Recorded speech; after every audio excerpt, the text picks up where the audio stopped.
ഇന്ന് നമ്മുടെ ഫീൽഡ് ട്രിപ്പാണ് കേട്ടോ. അപ്പം അതിന് പോവാണ് കേട്ടോ ഞാൻ.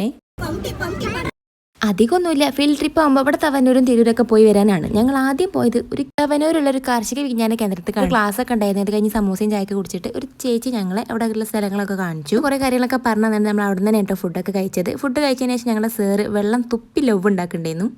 എന്തൊക്കെയൊന്ന് കാണണപ്പോൾ ലവ് ഉണ്ടാക്കലൊക്കെ കഴിഞ്ഞ് നമ്മുടെ നെക്സ്റ്റ് ഡെസ്റ്റിനേഷൻ നൂർ ലേക്ക്. ഡിഗ്രിക്ക് തുഞ്ചലിൽ പഠിച്ച സമയത്ത് കുറേ പ്ലാൻ ചെയ്തിട്ടുണ്ടായിരുന്നില്ല, ഞങ്ങൾ എത്തിപ്പെട്ടിട്ടുണ്ടായിരുന്നില്ല. ഇന്നപ്പോൾ അത് നടന്നാൽ അടിപൊളി സ്ഥലമായിരുന്നു കേട്ടോ. വളരെ പ്രകൃതിദത്തമായ അന്തരീക്ഷമായതുകൊണ്ട് ഞങ്ങൾ കുറേ ഫോട്ടോസ് എടുത്തു. അത് പിന്നെ അങ്ങനെയല്ലേ, നമ്മൾ നേരെ കൂട്ടായി ബീച്ചിൽ പോയി. ബീച്ചിൽ പോയ ആദ്യം വാങ്ങുന്ന സാധനങ്ങളെല്ലാം വാങ്ങി. പിന്നെ വരുന്ന ഞണ്ടിനെ കുറ്റം പറഞ്ഞു, ഒരാൾക്ക് മീൻ കിട്ടി അയാളെ കുറ്റം പറഞ്ഞു, എന്തിന് കടലിനെ വരെ പറഞ്ഞു. ഞങ്ങൾ അവിടെ കുറേ സമയമായിരുന്നു. ചന്ദ്രനക്ക് പോയി ഞങ്ങളുടെ പട്ടത്തിൽ ഒരു ടാറ്റയും കൊടുത്തൊരു ചോരനേസും കഴിച്ചാണ് ഞങ്ങൾ ബസ്സിലെത്തിയപ്പോൾ ഞങ്ങളല്ലാത്ത എല്ലാവരും അവിടെ എത്തിക്കണം. അതിന് കുറേ കേട്ടത് ഫുള്ള് ചാടിയാണ് തീർത്താണ്ടേ. നമ്മൾ വീട്ടിൽ പോകുന്നത് 8:30 വീട്ടിൽ എത്തി. ഞാൻ എവിടെയെന്ന് കണ്ടുപിടിക്കും.